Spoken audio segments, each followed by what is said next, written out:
Hub. In this 4-part series, we are talking about what is the influence economy with IAN RANDOLPH, Head of Product and R&D at Tailify. If you haven't watched the earlier video, please do go back and check it out as it sets up why we're discussing this important topic.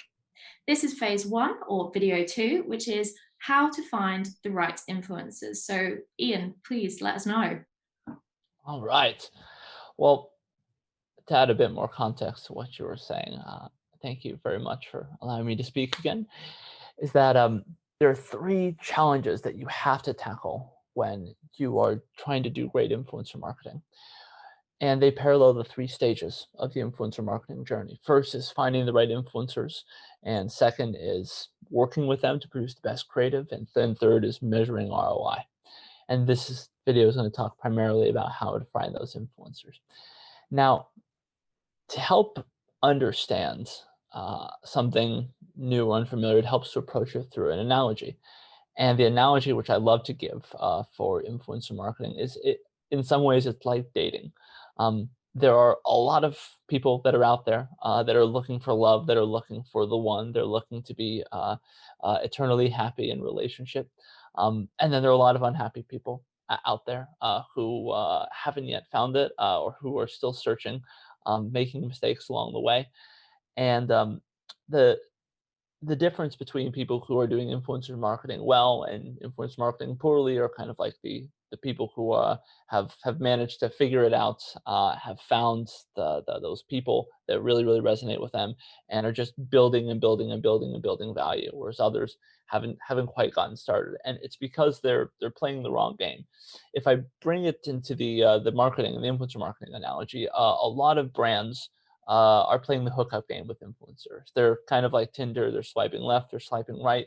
They're looking for the ones that are not doing this as well as they could be, are using influencers purely for one-off, short-term, transactional kind of interactions.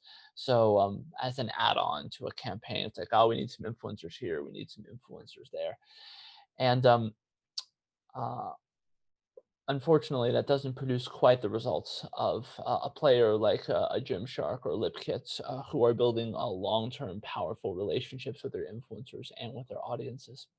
To frame just how challenging of a matchmaking problem this is, I want you to consider that there are 100 million influencers to choose from.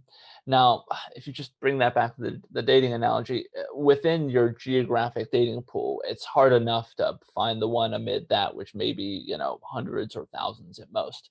But as an influencer marketer, you can really work with 100 million people, all of which could potentially make you sales and attention. And the fact is, you don't have time to go on 100 million first dates. You can't meet them all, understand whether they share your values, whether what they talk about is really relevant for you, whether they have the right audience for you. You just don't have time for that. So it's a really challenging and complex matchmaking problem, and it's the sheer scale of that challenge, how many people, how many things you could know about these people, that makes it so difficult. And most brands are really struggling with that. So how might you solve this problem in the dating context when we're looking for love?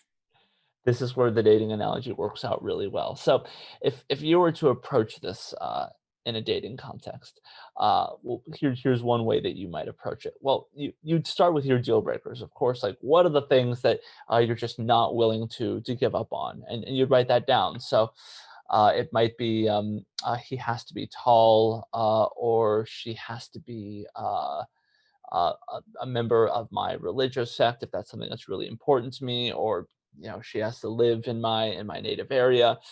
You have some of these things which are just super important to you for whatever reason, that if that just wasn't there, it just wouldn't be feasible. It's like, I'm sorry, I just can't do distance for that long. I might fall in love with you, but if you're in China, it's a difficult relationship to make work. So you have your deal breakers that you write down, and then you write down your preferences. It's like, well, I would love it if he liked pets, and I love it if we both like video games, because I like to play that sometimes. Or it'd be great if we could run together. But those aren't, they're preferences. They're compensatory. If I was a pet lover and a runner, and someone didn't like pets very much, but they loved running, well, you know what? Those two could kind of compensate for one another, and we've got enough to go on there to get started with. And you really want to make the same kind of list when you're thinking about how to find the right influencers. You want to write down your deal breakers first. You want to figure out what are the things that are absolutely necessary for you. So let's say you're a pet food company. Well, this has to be an influencer that loves pets or has talked about pets. Let's say you only sell in the UK. Well, this influencer has to have an audience that's primarily in the UK. You would write down these deal breaker criteria, and then you would write down your preferences. Well, I'd love them to have a very engaged audience.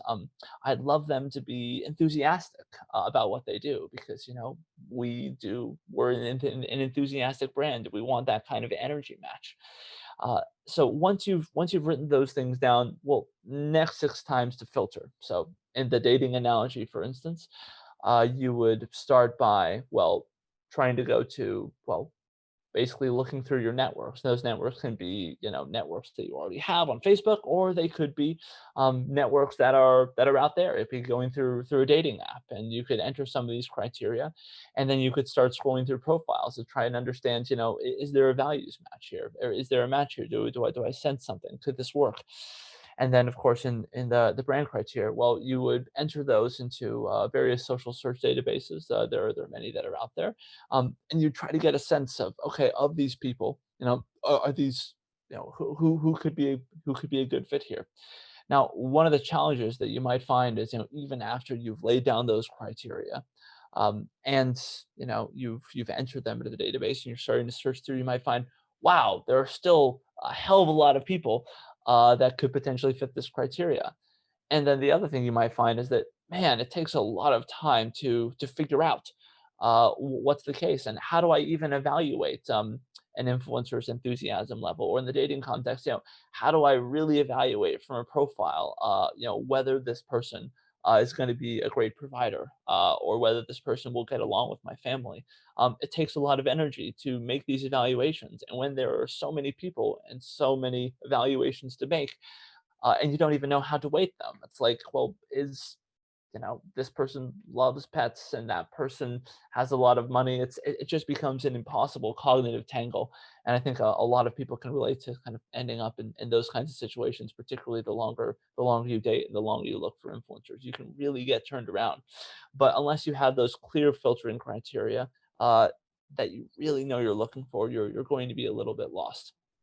So even with all those filters that could leave you with a very long list of potential Yeah. partners, how do you refine it down to know which ones you go ahead with? Yes.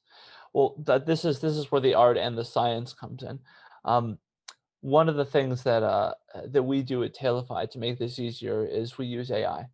So we've trained a suite of AIs to make evaluations of influencers, like how enthusiastic these influencers are. Will these influencers match your values? What's their level of engagement? Does this audience have a propensity to buy from these influencers? And that helps us to make these evaluations at scale so that you can find among the million possibles who are the few that are going to be a really, really good fit for your brand. Now, you can absolutely do this by hand. You'll just need to make more and more stringent filtering criteria. So have very tight engagement rates.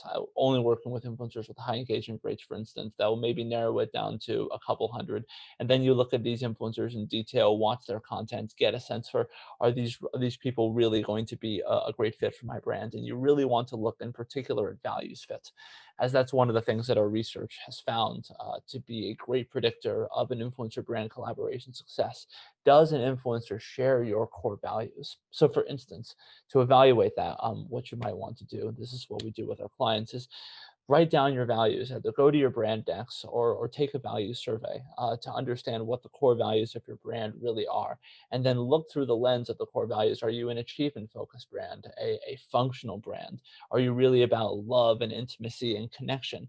And then see, do these influencers match those values? Do they resonate with you?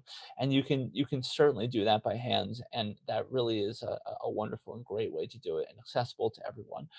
To do that at scale, so you have a bit of a wider pool, it helps to develop AI, and that's something that we're focused on at Tailify. Amazing. That's a fantastic introduction to definitely probably one of the biggest challenges that I know everyone faces in influencer marketing. Thank you so much, Ian, for answering how to find influencers. Do join us for the next video where we'll be answering how do you optimize with those influencers and collaborate with them effectively. Thanks so much, Ian. Thank you for having me. So the key thing is you don't want to be on either end of the spectrum, either too controlling or a doormat in love or when it comes to working with